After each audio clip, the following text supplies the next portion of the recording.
தேவைப்படும் பொழுது அந்த ஏர்போர்ட்ல மதுரை வரத்துக்கு முன்னாடி அந்த ஏர்போர்ட் தேவைப்படும் பொழுது பிரஸ் வந்து அவரே சந்தித்தாரு. ஒரு நிமிஷம். அதாவது எனக்கு ஒண்ணுமே புரியல. இப்பதான் 2 வருஷமா கட்சி ஆரம்பிச்சு மக்களுக்கு நல்லது செய்யணும், சினிமா வந்து ஒரு மிகப்பெரிய சாலரியை விட்டுட்டு வந்துட்டு ஒரு நேர்மையா செய்யணும், பவுஃபுல் இருந்து எல்லாம் செய்யும்போது இவருக்கு என்ன கொஸ்டின் கேட்கலாம் அப்படின்னு கேட்கும்போது மாண்புமிகு முதலமைச்சர் அவர்களையோ இல்ல எல்லா அமைச்சர்களை பார்த்து ஏன் ஒவ்வொரு டிபார்ட்மெண்ட்லயும் நீங்க வந்து மந்த்லி ரிவ்யூ பண்ண மாட்டேங்கிறீங்க, வெளிப்படைத்தன்மையான அரசை வந்து ஏன் உருவாக்க மாட்டேங்கிறீங்க அப்படிலாம் கேட்கறது இல்ல. ஊட்டியில கொஸ்டின் கேட்கறாங்க முதலமைச்சரை பார்த்து, சார் இந்த கிளைமேட் எப்படி சார் இருக்கு? என்ன அழகான கொஸ்டின். ரைடு போயிட்டு இருக்கு, பவுஃபு பிரச்சனை இருக்கு, வடகாடுல மக்கள் மண்டை உடஞ்சி ஒவ்வொருத்தரும் ஹாஸ்பிட்டல் அட்மிட் ஆகிட்டு இருக்கான்.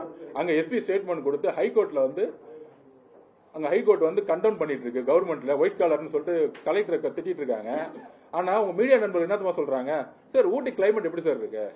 அப்புறம் இன்னும் நிறைய திட்டங்கள் கொண்டு வருவீங்களா சார்? என்ன திட்டம், ஏது திட்டம் அதெல்லாம் கிடையாது, நிறைய திட்டங்கள். அவரும் நிறைய திட்டங்கள் நாங்க கொண்டு வருவோம். அடுத்தது சார் நெக்ஸ்ட் விசிட் எப்படி சார் வருவீங்க ஊட்டிக்கு?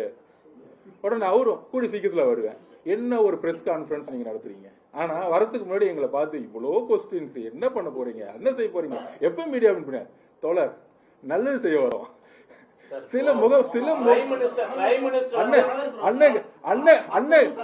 அண்ணன் கேட்ட கேள்வி 3 கேள்வி முதலமைச்சரை பார்த்து, அமைச்சர்களை பார்த்து, செந்தில் பாலாஜி அண்ணனை பார்த்து, நேரண்ணை பார்த்து, வேலண்ணை பார்த்து கொஸ்டின் கேளுங்க தயவு செஞ்சு.